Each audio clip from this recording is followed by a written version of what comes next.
Baik, assalamualaikum warahmatullahi wabarakatuh. Perkenalkan, nama saya Brian Akbar dengan NIM 0805 1282429026 dari kelas L2. Di sini saya akan melengkapi laporan praktikum hasil dan pembahasan dasar-dasar penginderaan jauh, materi klasifikasi terbimbing dan tak terbimbing. Jadi, pertama-tama apa itu klasifikasi tak terbimbing? Klasifikasi tak terbimbing itu merupakan suatu metode analisis data citra satelit Landsat 8 dengan tanpa kita melakukan klasifikasi terlebih dahulu sebelumnya. Nah, kalau klasifikasi terbimbing itu merupakan metode analisis data citra juga, tetapi kita membimbing suatu software tersebut agar bisa mendapatkan analisis yang kita sesuaikan atau yang kita mau. Baik, langsung saja. Pertama-tama itu kita masuk untuk mendownload data-datanya dulu. Baik, yang pertama itu di search kriteria. Kita langsung saja kita pakai feature, terus kita pakai polygon. Di sini polygonnya. Terus untuk data range itu kita terserah. Terus kalau cloud cover itu kurang dari 20, terus kita klik dataset. Ini untuk data data citra yang diunduh itu kenapa menggunakan Landsat Collection to level 2, level 1, level 1 itu karena kebanyakan di Landsat Collection to level 2 itu hanya sampai band 7. Nah, sedangkan di klasifikasi terbimbing dan terbimbing ini kita menggunakan kalau klasifikasi terbimbing itu kita menggunakan band 8 untuk panchromatic. Baik, selanjutnya kita klik result. Selanjutnya itu kita download saja data yang diinginkan. Setelah mendownload ini diklik ini. Setelah mendownload kita setelah mendownload data citra kita download juga untuk file SHP-nya sesuai daerah yang kita kaji. Di sini saya mengkaji daerah Kota Malang. Baik, langsung saja ke videonya. Oh baik, pertama-tama itu login dulu. Terus terus kita klik unduh data. Sini unduh data RBI per wilayah. Terus kita cari kota yang kita ingin unduh data-datanya dan ya kita langsung masuk saja ke pengolahan. Pertama-tama kita itu data dulu.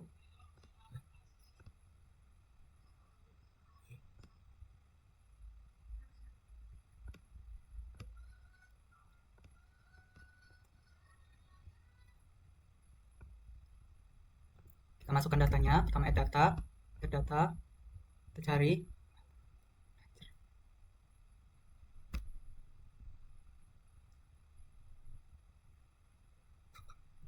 Kita cari datanya.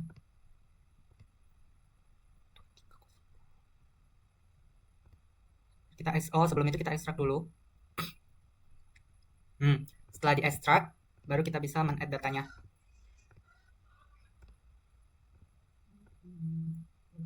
Ini data. Kita masukkan dari band 1 sampai band 8. Ini data. Ini untuk pengolahan data untuk klasifikasi tak terbimbing.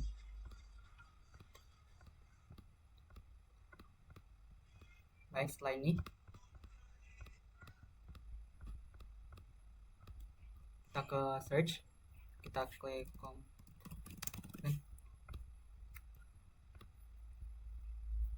kita drag saja,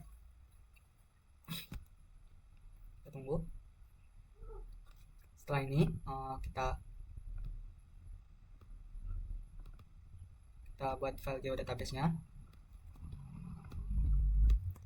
Oke, kita masuk. Ini control site band Malang. Save.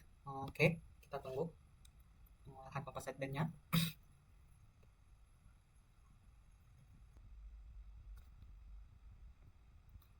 Baik, proses composite band ini telah selesai. Terus kita klik lagi di search tuh product master. Salah.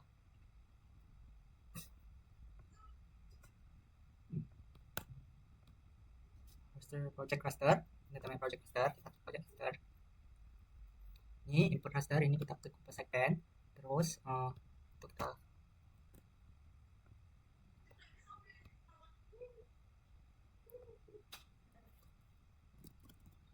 raster. Terus untuk sistem koordinat itu kita klik di UTM Indonesia. Ini P9S. Oke.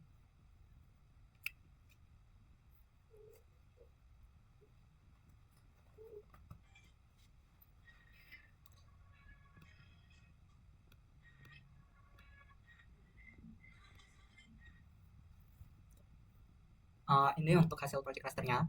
Terus dari project raster ini kita dulu, terus kita masukin SHP-nya.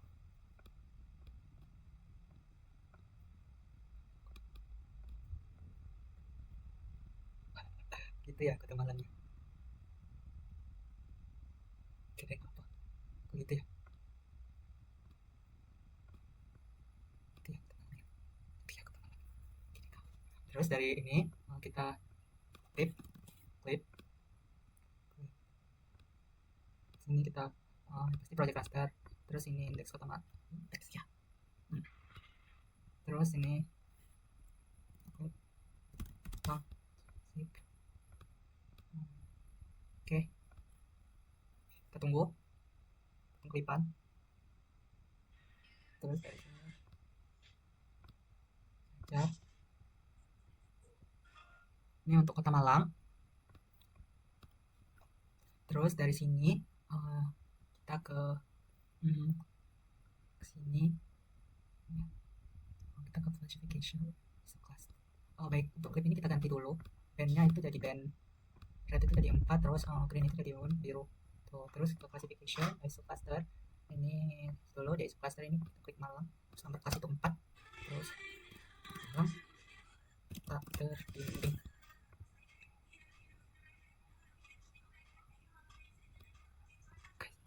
Oke, kita tunggu ISO clusternya. Ini banyak awan ya sebenarnya. Nah ini guys, ini sudah jadi ISO cluster. Sini kita lihat aja coba ya. Kalau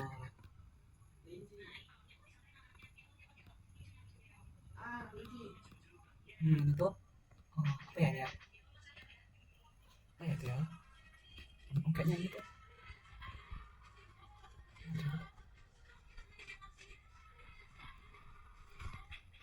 Terus ini itu non vegetasi. Terus ini vegetasi. Terus biru ini apa ya? Pemukiman enggak sih? Ini antara pemukiman deh guys. Wait. Pemukiman. Terus ini tuh awan.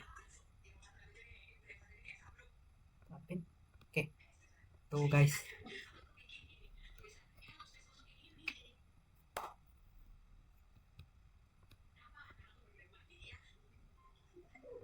Kita merah aja. Oke. Vegetasi, permukiman itu kita apa ya? Putih kali ya. Putih, white. Oke. Tuh white. Terus awan itu juga hollow aja gak sih? Tuh hollow, kelihatan deh kalau itu tuh ada pemukiman, ada vegetasi, terus ada awan, terus ada non vegetasi itu warna merah. Baik, mungkin ini untuk sekian untuk kelas tak terbimbing. Kita lanjut untuk kelas terbimbing. Baik, untuk selanjutnya itu untuk mengelolakan klasifikasi terbimbing. Nah, di sini kan saya sudah membuat composite band, terus project cluster, terus clip juga, terus ini kan file-nya juga sudah termasuk. Kita tinggal itu untuk masukin untuk proses band shapering, terus untuk proses klasifikasi atau training classification-nya. Nah, baik kita ini acak tes saja. Oke, terus oke, tuh, ini sebenarnya terus kita di sini search saja. Oke, create band shapering, master dataset. Terus ini kita klik Malang, terus 324, oke 4, terus panchromatic image. Panchromatic image sebenarnya saya sudah masukin panchromatic itu di kelas tak terbimbing ya, tapi biar lebih tajam jadi kita masukin saja. Terus kalau sudah kita apa panchromatic terbimbing, oke save, terus kita klik OK.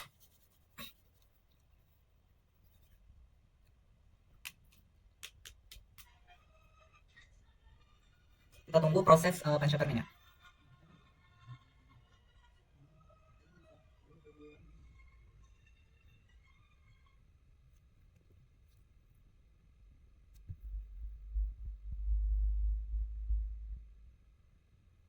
Baik, band shapering sudah terjadi.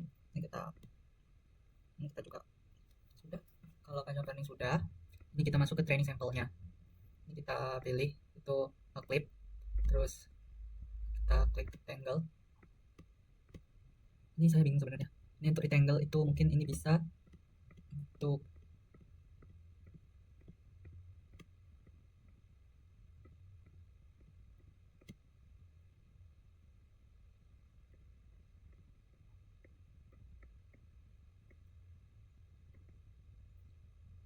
Ini untuk color class name itu apa ya, pegunungan. Nah, terus kita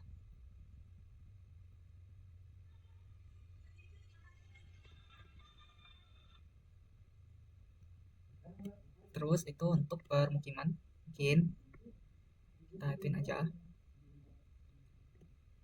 permukiman.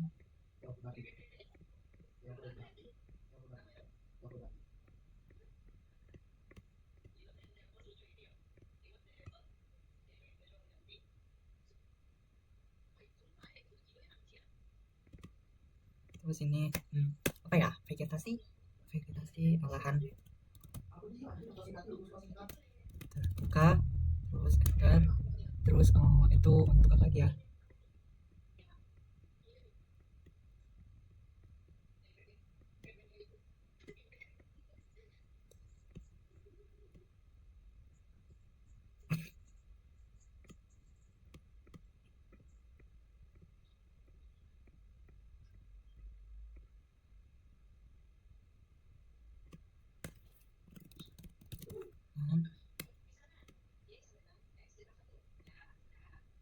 terus apalagi itu permukiman mana ya, permukimannya permukiman ini aja nggak sih.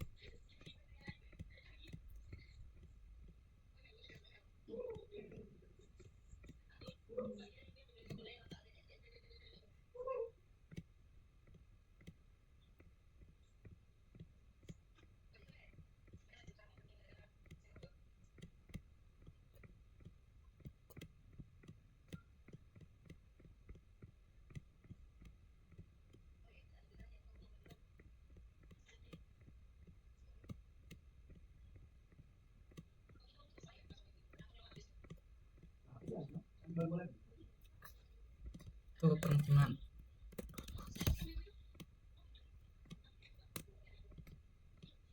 Permukiman itu kita ke masuk sini aja. Permukiman. Terus apa lagi? Itu udah ada 4 sih sebenarnya. Ini apa ya? Vegetasi aja nih sih.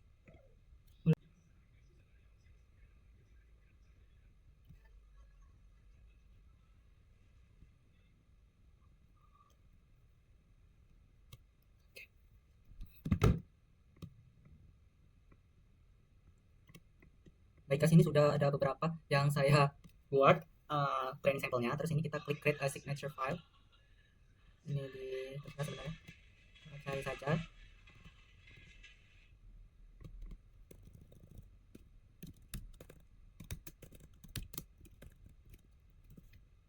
Simpan. Baik, kalau sudah tersimpan,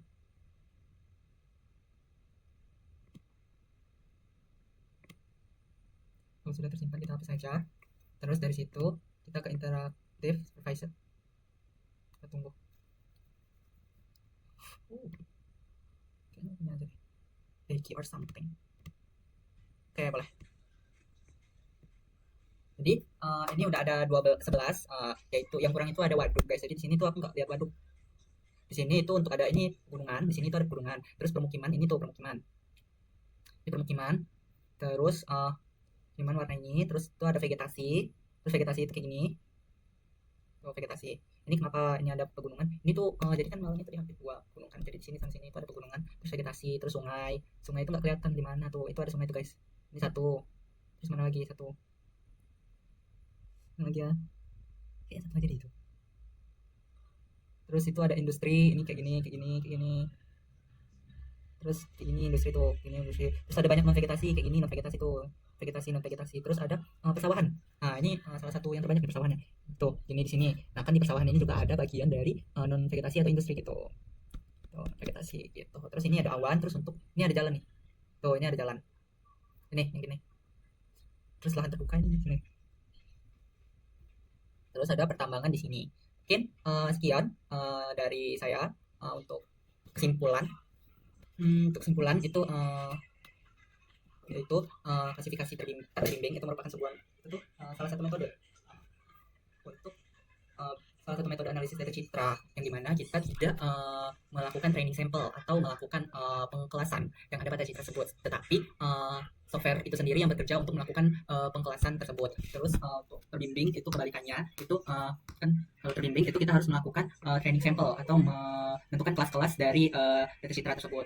Terus selanjutnya itu proses-prosesnya itu berbeda. Nah, kalau untuk tak terbimbing itu kita memasukkan datanya dulu, yaitu Landsat 8, yaitu dari band 1 sampai band 8. Terus kita lakukan pemrosesan composite band, terus dari composite band kita lakukan project raster, terus kita memasukkan save filenya, terus kita clip, dan kita lakukan klasifikasi ISO cluster and supervisor classification.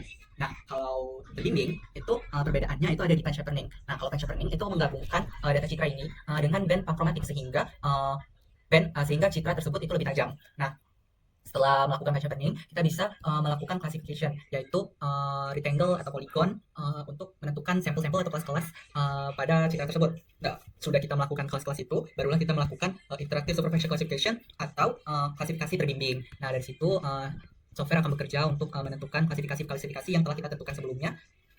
Kita akan lihat apa-apa saja yang terdapat pada kelas-kelas yang terdapat pada citra tersebut. Mungkin untuk saran itu saya lihat untuk praktikum kali ini sedikit kacau. Untuk materinya itu sebenarnya sangat mudah. Kita harus melakukan pemrosesan dengan cukup mudah. Mungkin untuk save filenya saja itu tidak terlalu tidak terlalu nangkep gitu, orang mau downloadnya gimana. Terus untuk materi mungkin diharapkan sedikit lebih sabar, terus jangan terbawa emosi.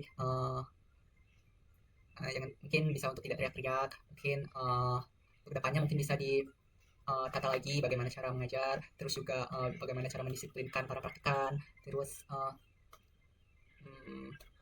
lagi untuk para praktikan juga sangat-sangat dimohon sebelum praktikum mungkin kita bisa untuk memperluas ilmu, itu kita bisa lihat materinya, terus bagaimana cara pemrosesannya, pengolahannya, biar ketika praktikum kita sudah menguasai materi tersebut gitu. Dan juga saat praktikum itu chaos banget karena praktikan itu tidak mendengarkan para pemateri atau asisten. Jadi itu cukup kacau, dan juga mungkin sekian untuk saran dari saya. Terima kasih. Wassalamualaikum warahmatullahi wabarakatuh.